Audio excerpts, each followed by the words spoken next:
So on your album, Beautifully Flawed, you have a song, Who Am I? And in this song, you speak from the point of view of various African-American fatal victims of police brutality, such as like Sandra Bland, Michael Brown, and Trayvon Martin, just to name a few of the many. How did it feel to speak from their point of view? Once again, it ties back to connection. The reason that I felt that something just was telling me in my spirit to do this. Do it. At the time that I was creating it, that was like, those were like the stronghold individuals that were receiving a lot of attention within the media and everything that was going on. And, you know, Michael Brown, Trayvon Martin, and then, along with the other individuals as well. Like, if I could sit on a whole record and express everybody's story from top to bottom, you know, I really could. I would want to, you know, desirably. But it was like Trayvon and how that situation happened, and Michael Brown and how that situation had happened. It spoke out to me differently. So I literally took time to look on Wikipedia on where Trayvon Martin was from, where he stayed, what time, you know, situations happened, how it happened. The same thing with Michael Brown, and just in depth, in detail. I looked it up, I seen it, and I just analyzed it, and I put it in a word format. And then thankfully, you know, my guy Rob Brown, he was able to come on there and, you know, grace the vocals that I wrote for the hook. So I wrote the hook and I said, look, I need you to lay it like this. And he just killed it, you know, undoubtedly. So I really feel like in this day and age, they say we don't have the leaders. Where are the Malcolms? Where are the Michaels? I mean, where are the Malcolms? Where are the Martin Luthers? Where's the gatekeepers of our people? You know, the ones that really have that change that they made. But it's like, we got to be the ones. Okay. You know, we got to really step out there vulnerably. Like, these people put their lives on the line for us, by all means, and for us to go out here and act like the things that they did goes unnoticed and it didn't serve any purpose or didn't serve any meaning, it sends trauma. Like, the problem with our people in general is that we're mentally infected. We're mentally infected to where it's at a point that we accept everything that they throw at us, you know, and act as if that we're fearful to express how educated we are and how we need to speak up on these matters. See, the thing about us is that we let stuff die down and disperse, and that be that. Until it happens again. Until it happens again. But it's like, you gotta kind of oppress the bully, you know? I'm not saying attack things with violence and vengeance, but I mean, if the shoe fit, I'm gonna walk in it. You know, and that's just keeping it real, especially when it comes to protecting me and mine. You know, so I just feel like me and my expression within music, I'm not afraid to put that out there. You know, I'm not afraid to, and that goes back to the point of being empty. I'm gonna let it out. You know, I would be selfish to have this platform and be placed in these positions, and these people are taking time to listen to me and view me and check me out and do these things and support me, and I don't address the issue of what's going on, you know. And that's why fans look at us as like, why you haven't said and spoke on this and spoke on that, you know. Give me some time first and foremost. I'm human. You think that I'm not dealing with this matter and this trauma just like you? Okay. We're connected. You know, but it's about being delicate. It's about how you approach it. How can you make an impact? You know, I'm an artist at the end of the day, so I do have to strategize how I'm going to do this, if this is going to make an effect that I want. Right. You know, and I just really feel like Who Am I is just one of the favorite passages that I could have wrote. And you know, sometimes it just I surprise myself. Like, I really think that I couldn't I'm like, wow, did I really write this? It's so genius. Yeah. It is. I have to give you your props. It is so genius. Like, when you listen to that song, you don't offhand know who you're or what you're talking about. Yeah. You just know you're talking about a young man. And mine, I thought you were talking about yourself. yeah. I thought, what was he doing? Like, what's going on? And then you started talking more, and I said, oh. That's how I approached Wow. it. Yeah. Like, I didn't want to say their You ain't names. give it away at all. You know what I'm saying? It was didn't like, hit until after you hear it, it's like, oh, damn, that was deep. That was smart. you know? That was so smart. Like, That was man, good. That props was to you. I love that song. I appreciate it. Man, Very so much. as a black man, how does it make you feel to constantly hear these stories, all this police brutality? Honestly, it's just, it hurts. Mm-hmm. Of course, pain is there. But pain turns into anger. Mm-hmm. Pain turns into frustration. Pain turns into everything that we don't even want to, convey and put that energy out there. Yeah. You know, it's just you see certain things and you bite your teeth, you bite your lips and ball your fists, and cringe up, and you just think about it. And you hug your son tight, you know, and it's like, wow, man. You know, you got black men in your families that have to live through this, you know. When is change gonna come? You know, one thing I have to understand is that our people, we gotta learn to take accountability for one. Oh, we don't get into We gotta learn to take accountability for a lot of things, because when we sit here and we so dispersed and so spaced out and so alienated from each other, and we not connected, and there's no sort of like unity within ourselves, Right. we can't expect certain things to happen for us. So we gotta start within. If we create just a understanding of like, look, this is what it got to be with us. Mm-hmm. You know, especially our black men. That's the top of the food chain. Yeah. That's the number one target. You know, we're the strength, the backbone.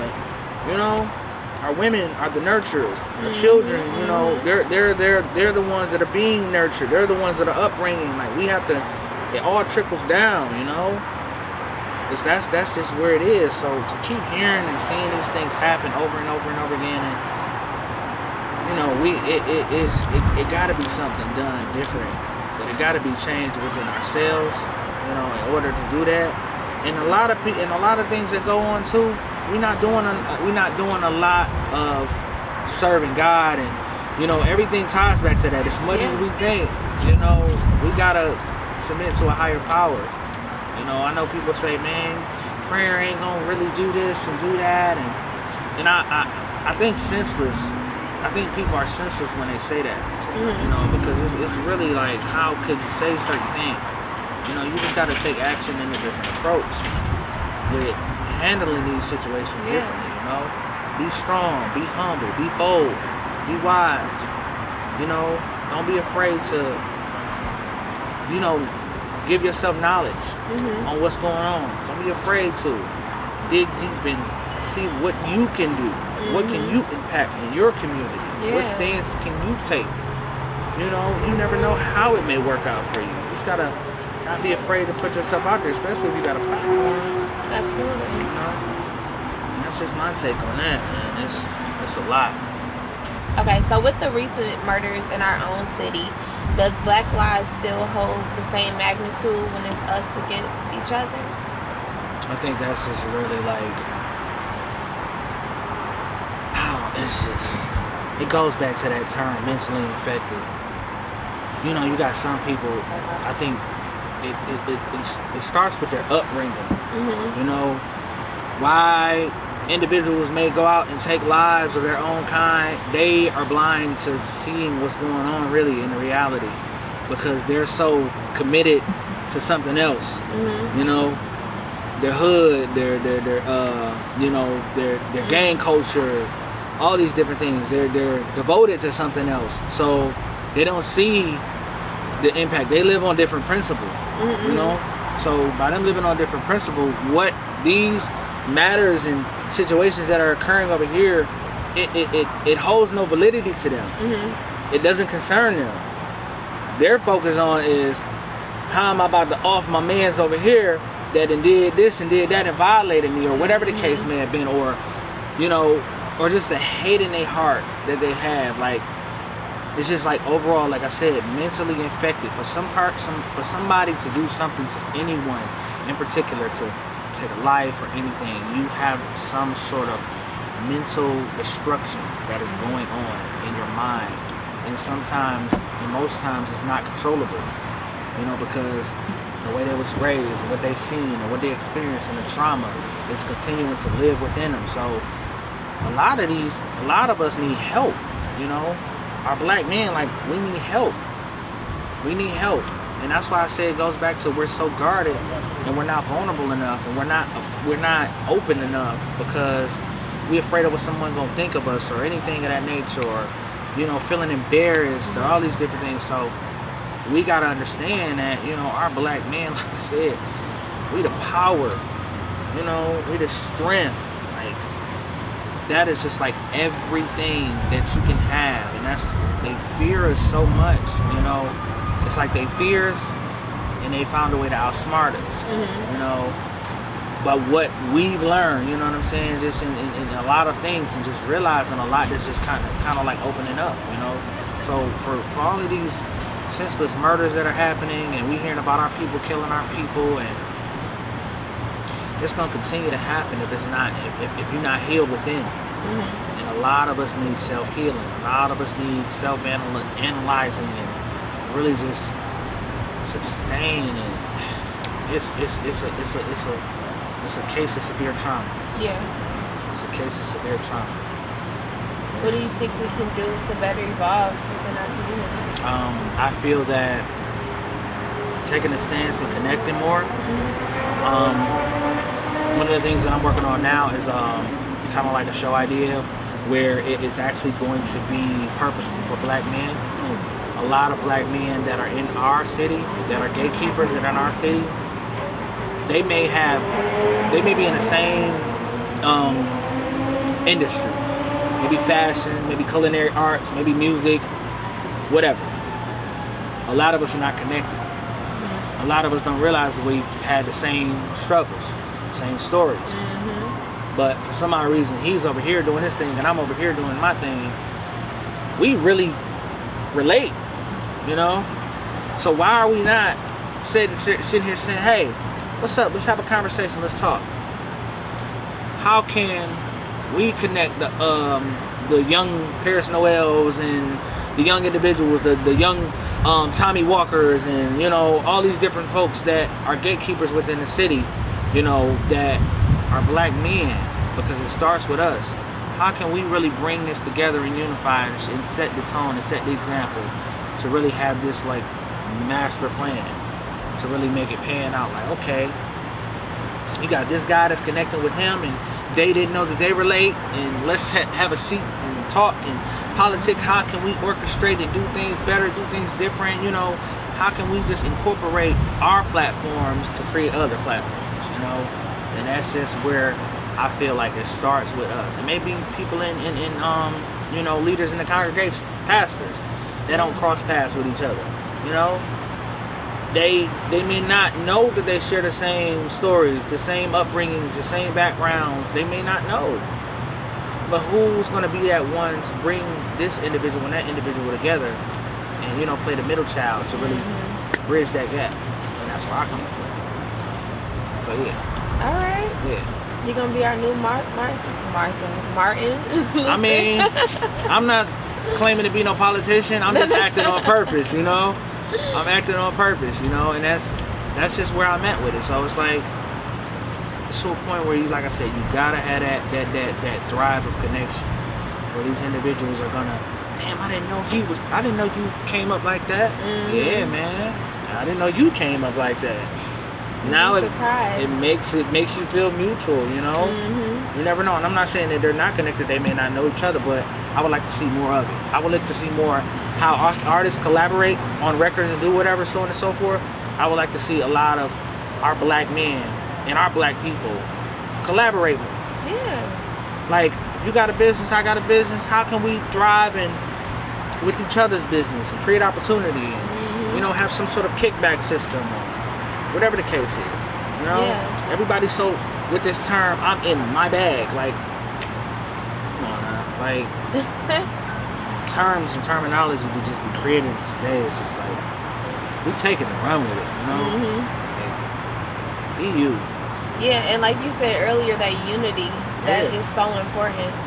We have so much potential, so much potential, so many resources, so much knowledge, so much power within ourselves, within our community. Like there's so much, and we have to start from within, like you said, and not be afraid of someone even outgrowing you, someone knowing more than you. Like that's important. Put yourself in a room of those who are elevated more than you are, so you can learn, you can grow. And it's not a competition, it's not a race. I don't need to see who's going to get there. Where are you going, first of all? But it's not a race.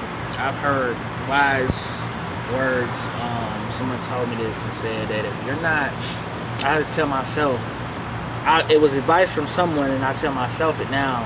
It's like, I don't want to be around any individuals that are not striving to be better like me, or that is doing better than me. And that's not to say that someone is on a higher stature or above. When I say better than me, it's just the fact of the matter is, how can I absorb from you, what is not already absorbed in me? Give me something, to grow from. And then I may do something where I go out and learn something, and I can teach the person that's the sensei something, that I've learned. It's just it's a chain of command. You just return the favor, whatever it may be. That's the way that it all can work. Remove that pride so you can let in purpose. Exactly. Man. So tell me, what are some principles that you live by? Put God first, always.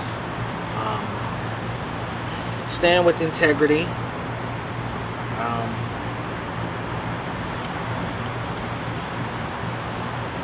It's a lot of principles.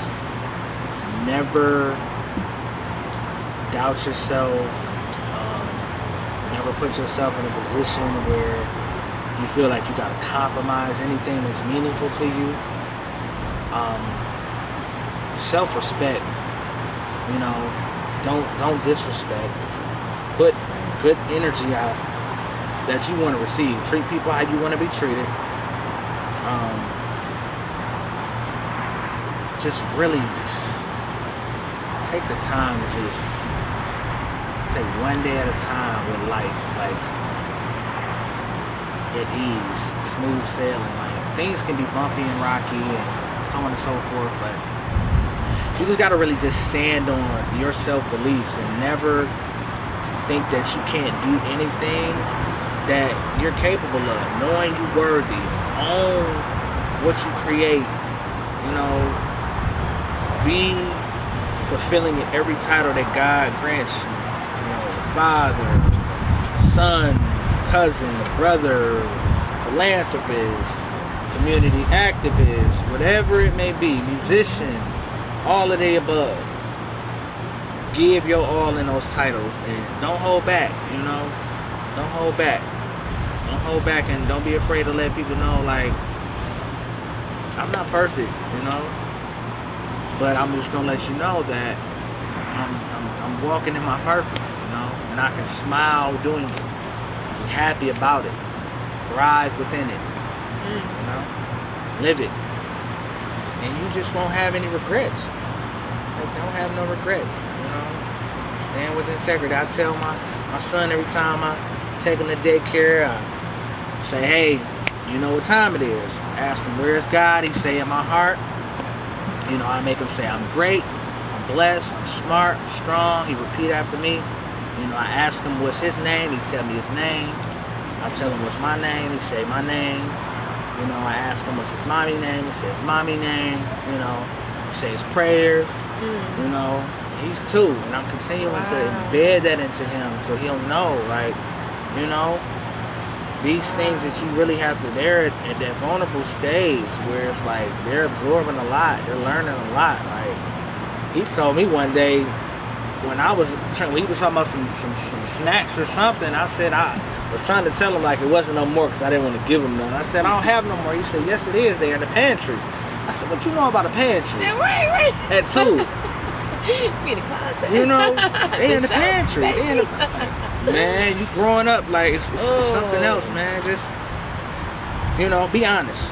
Be honest. Even if you're going through something in your personal life or relationships, just be honest. You know, realize that your faults and your shortcomings and everything. Analyze that. Go out there and fix it. You know, to be a better person. Be a better man for your family. Be a better man for, you know, for yourself. You know, you got to learn to be a man for yourself before you can be a man for anyone else. You know, and all of that, it plays a big part. You know, just live with purpose and don't be afraid to let people know that's what you're living for. You got to go for it. You know, I'm telling you, man. You want your greater, you want your increase, you want your abundance, you want your happiness, you want your peace, you want your sanity, you want all of that. You're entitled to it. Nobody can take that from you. Only if you allow it. You know? Protect your world. I'm gonna let you just keep going. You know? You feeling me. You know? I'm just saying, like, it's for real. I'm serious, man. It's just, it's a lot of, I think principles create themselves, you know, as you go along. Yeah, you have to experience life. Yeah, you know what guidelines you got to sit within, and you know what's right for you, what's right for you, and what's wrong for you. You know, as God, if it's for me, provide it for me. If it's not for me, take it away from me. Yes. It's just that simple. And like you're saying, grant me the strength to accept your will. Yeah, that's it. Wow, that is. You are. Look at you. You gonna write a book one day? I'm considering. Am I throwing out your future plans? I mean, you putting it out to exist. I'm claiming it. Hey, she said I want to write. I'm possibly write a book. I'm write a book. You know, I'm claiming. Book, a movie, something big. Something. For sure. In that, I'm getting into that journalism field because I went to Specs Howard, so. Okay. Yeah. You know. Wow. Yeah. Good for you. Yeah. Good for you. Your son is obviously surrounded by greatness, so he's gonna be great. He's gonna be something. I can see to that. Super smart. I love how kids at that age, when they're growing, they're just so fearless. Yeah. They're fearless. They are so ambitious, and like you said, they absorb a lot. Yeah. And that's phenomenal. That's so great that you are embedding so much in him for him to, you know, really take in and remember. Right. That's incredible. I realize like things I can get better at, be better at, you know, and that just comes, and you know, it's me being a first-time father, so. I'm taking it as I go. You know, he's teaching me things that I didn't know. You know. Yeah, it is that. You just think about it is principle: live like you're living for somebody else. And the reason I say that, when you have a child, you know, things of that nature, you gotta live like you're living for somebody else. You can't live like you just out here wilding out like people don't need you. You know, irresponsibly. You know, you gotta live like you're accountable. You know. Yeah. And that's important because people need you, you know. Can't be risky out here as if it's like one life to live, you know. Right, the yellowness. Yeah, you know. That's done. That stage is done. Okay, so you have a new single coming out called Go Crazy. Yes. Tell me about this single. What can we expect from it? Energy. Me and Lorenzo Perez, that's my brother. We've been rocking for about 7 years. We decided just throughout the journey, we never did a full-on joint project. So what came about it was quarantine. I said, look, man, we got quarantine time. I'm about to come to your house and we're gonna record. You know, I call this home studio the cockpit. So we in the cockpit because every time we in the cockpit, we take flight. So I told him, like, look, let's get in here and let's cook up. So you know, we banging out songs, left and right. I called Rail Carter over at Rock Nation Equity Distribution. I said, look, man, we got this single, man, and we want to really kind of put something together, something special. You know, what can we do? He was like, okay, so what we'll do is the company has a board meeting, and what we'll do is observe and see if we want to take you guys on as, you know, roster on our roster or whatnot, and I'll get back with you Monday. And something didn't fall through for me. You know, I had another opportunity that I was pending, and I was like down about it or whatever, but I was keeping it pushing. But I just talked to him personally about something, and he had forgot to tell me, you know, about a situation. He was like, oh, I meant to tell you, we're going to do the deal for y'all. And what we're going to do is we're going to put out your single and we're going to put out your album. I was like, wow, that's crazy how it just works out. Right? So from there, the album is titled Energy Never Lies. So Go Crazy is like the amplified of it.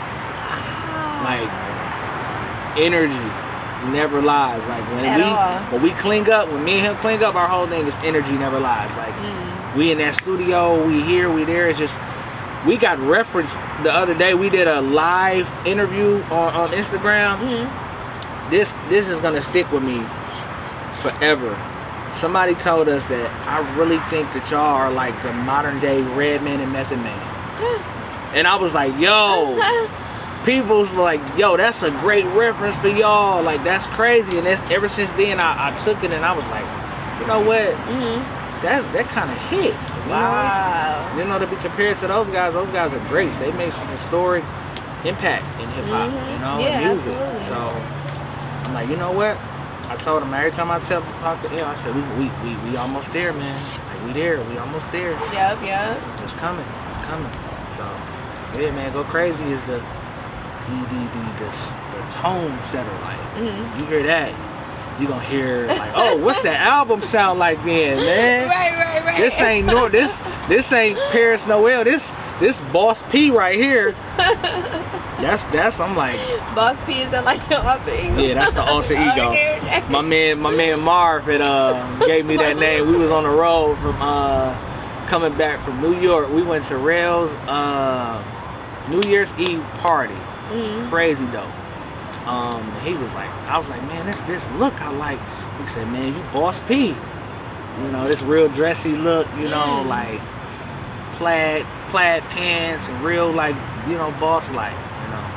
I'm like, yeah, that's it. So when you hear me on that one, it's a whole another alter ego. Like, so we don't expect Pariis. Nah, it's no, get me wrong, there's some portion of Pariis on there. Like, Pariis comes out, but majority of it you hearing Boss P. Okay. You know, that's where we at with it. I'm excited for this. I feel like we need new music. You know, it's good energy. That is gonna be great. We're gonna go crazy. Yeah. What we're doing is this album we did is just like production to everything. Like Rail even took time to A&R. So what it is it's a 2-part album. So it's like 6 and 6. Okay. So we're gonna do the first half. You know, go ahead and launch that. Do what we do. Y'all get that. And the second half, we're gonna do that too. Have the same things. The single off the second half, so on and so forth. It's gonna be crazy dope. Like crazy. Like, this is so really, it's really gonna be life changing. Like life changing for us. I'm thrilled about it, you know, because I've been telling him like, man, we gotta get this album done. And that quarantine hit, and we was just in there locking in. Like it's the songs that we did and we created. The energy is just that's what it's about. Energy. At the end of the day, yes. Yeah. Wow, congratulations to you. I appreciate it. You're welcome. Very much. This is exciting. Very much. Very much. And I'm congratulating you on your endeavors and oh, thank you. You just showing out and you glossing. Thank you so much. I appreciate that. Absolutely. Before I let you go, I always want to ask my guests, what is something that you want to be remembered by? Something I want to be remembered by is how can I put this?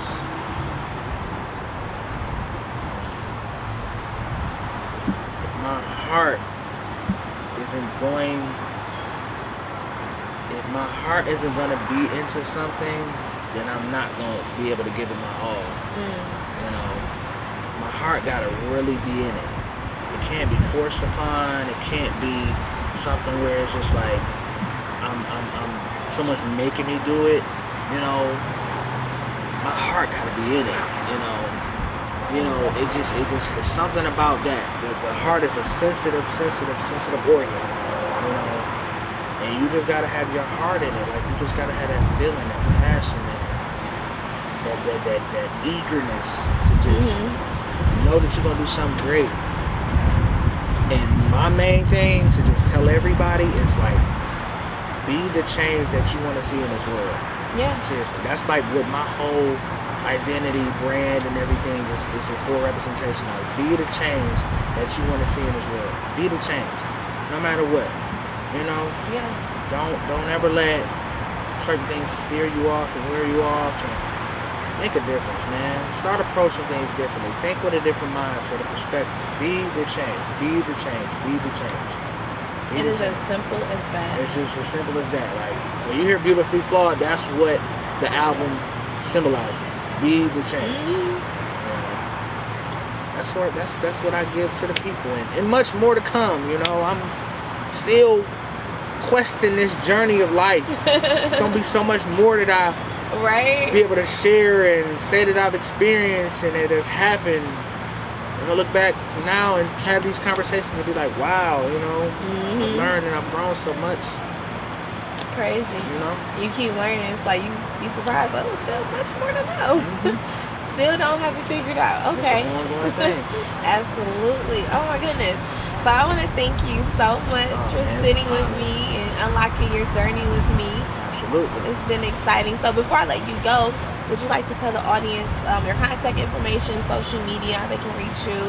Yeah. Everybody can reach me at Pariis Noel. Website preferably, theparisnoel.com. Instagram, Facebook.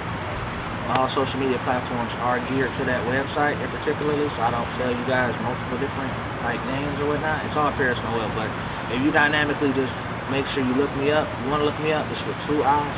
Please do the 2 eyes because you're gonna kind of find yourself lost. But no, Pariis Noel, Pariis Noel, and yeah, man. You see me, the guy, preferably with the beard, the glasses, all 9. I'm here, man. You know, I'm humble as a mumble in the jungle, you know? Okay. Keeping it pushing. That's some little bars in there. And I want to thank you all for staying locked into another episode of Unlock the Keys. Goodbye.